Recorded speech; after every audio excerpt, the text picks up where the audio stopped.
Clicked. Good morning. I just thought I'd show you an early view of what Montgomery looks like. Around about 8:30. We're not having no good weather. Sinus is bugging. You know, having to deal with all of this pollen. Man, it's gonna drive me silly. I almost said stupid. Some people don't like that word. I don't know what I'm gonna do by the time it's over, because by the time summer hit, I can come back outside probably. But right now I'm on the rooftop around about 10:30, because I'm digging you like a grave. If you ain't heard that before, that's Yazara. That's Purple St. James right there. You need to check that out. Another soul sister. Good morning, everybody. What the word is? Who got the business out there? You know, if you got any business for me, holler. That's AFR underscore WID at yahoo.com. Um, all day long, Ogd. Some call me Voodoo, because the way I pop in and out, some call me Doc Bombay. You know, so the names keep growing. Some call me Osmosis, because, you know, once I start to grow on you, I last forever. Ain't that something? But what I was trying to do really was I was trying to deal with an issue. And, I mean, this issue has been plaguing me. You know, I'm tired of all the hearsay. I'm tired of having to be concerned about what people actually affiliate my connections with based on the information that has been provided by them, by people who don't know me. You know, it's been I started 2004 fighting my life for my life back over to be independent and be on my own. And I don't need my ex. I don't need his friends. I don't need some destitute, second-rate individual who took a professional job, who turned it into an unprofessional ghetto atmosphere, and did not take the opportunity to even know what it was that she was getting involved with before she got involved with it. You know, you don't listen to other people tell me about myself, and then take the opportunity to react to it. These set of individuals, ladies and gentlemen, took the opportunity. I moved into a building that was for veterans in 2005 because I had surgery. I needed a place to stay. I was taking the opportunity to get myself back together because, as you know, it's hard out here. So I had to do what I needed to do, and that was one of the places that offered me refuge and gave me the opportunity to do the things I wanted to do.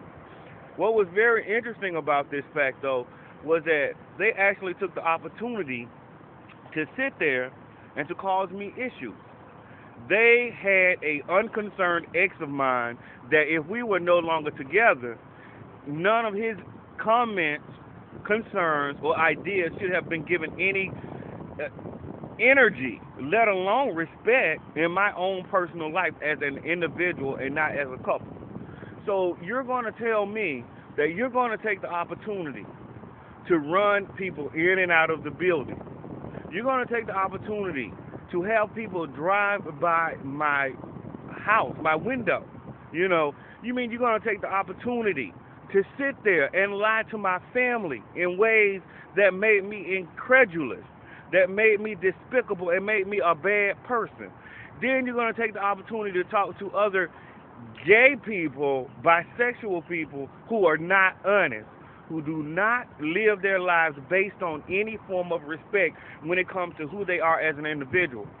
God bless Kelly Crawford, who was my mother. She did not allow me to succumb to peer pressure about my sexuality, no matter what I chose, male or female. I just had to be honest with myself. There are so many people way too concerned about what the public thinks. Well, I'm glad to be one of those individuals that not necessarily concerned about what the public thinks, but can be a leader and allow myself to show me for who I am and not be uncomfortable with anything that goes on in my personal life. And that includes my church life, in which I dedicated as much I could to being assistive. I mean, I did not even have the opportunity to work, so therefore I was at church 2 3 times, no matter what it was, doing what it is I needed to do, supporting my community, doing outreach to get some of these brothers out here off the street. They accused me of prostitution for doing that and went around riding around while I'm doing my work trying to pick me up, ladies and gentlemen. These people are sickos. They thought that because they had took the opportunity to sneak around with my ex and that I was going to be one of the individuals to actually be concerned. I did not have to. There was no reason for me to worry about what the separation meant. The separation meant for me that we were no longer together until I decided that I wanted to be bothered. Because in the course of the relationship, you understand, if you're with someone and they take the opportunity to disobey any of the concepts that you two have come together as a couple, and you do not compromise on the reprimand for the situation, then that ended up being one more form of discontent in our lives. And it was best for me to heal on my own and move forward because it was appropriate for me to do so. Again, I don't owe anyone any form of explanation. I've been busy in the community doing work. I've been taking the opportunity to educate our children as much as possible.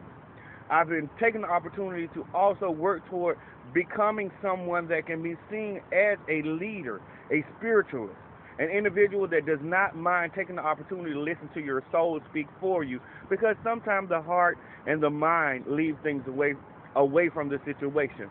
We all know that we face that being torn apart sometimes when it comes to love. Even I have.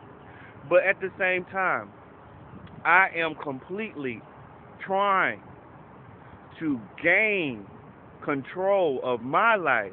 The last thing I need is people running around hoping that they're holding me to some loud music playing in my building. Well, you know what? I paid for my speaker, and I lived in my apartment, and I did what I was supposed to do. Whatever went on between my neighbor and I was between my neighbor and I. Trust me, I heard the allegations, and trust me, yes, I do know why some people felt as though that I was abusive toward the situation when I was the one that was the most truthful and understood the situation more than they ever could, because I personally didn't have to lie. I was not dealing with anyone, and if I listened to the individuals who worked in the situation and were in that building, they completely made sure I understood that there was not a form of respect for the individuals that they took the opportunity to use in order to get at me. So you see, you have several different things going on. You have so many people concerned about making sure Osmosis does not get the opportunity to speak to you.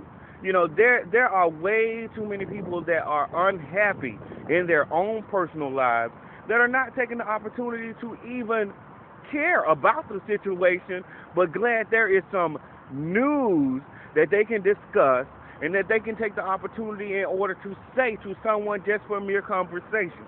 Especially with me holding on to my self-esteem, holding on to my confidence, even taking the opportunity to speak with you people out there that will listen, because not everybody's going to listen. Neither do I want them to if they're not interested. This thing that I am starting, called Osmosis, fires on, hopefully will take me to different heights in travel, people, and as my company always says, places and things. That's what I am planning on doing. This is to show humanity, to show a source of spirit, to show life. All of the anxiety and anger that I have faced from my personal life, I am hoping to allow to succumb to happiness.